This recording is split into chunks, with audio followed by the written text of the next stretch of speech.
რუსთავში სურსათის ეროვნული სააგენტო და რუსთავის მერია ხელმცენარეების დაავადებებისგან დასაცავდა მწერების საწინააღმდეგო ერთობლივ პრევენციულ ღონისძიებებს ატარებენ.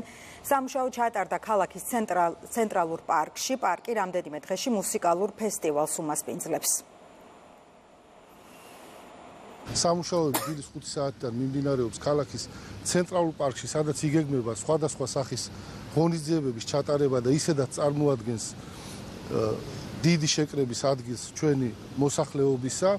მსგავსი ღონისძიებები საჭიროებისამებრ გავრცელდება და გაგრძელდება მთელი ქალაქის მასშტაბით. ხელმცენარეებისა და გარემოს დამუშავება ხდება კოღოებისა და მწერების საწინააღმდეგო საშუალებებით.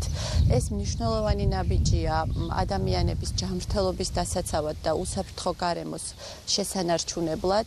დეზინსექცია ხდება ძირითადად იმ ზონებში, სადაც მაღალი ალბათობაა კოღოებისა და მწერების გავრცელების.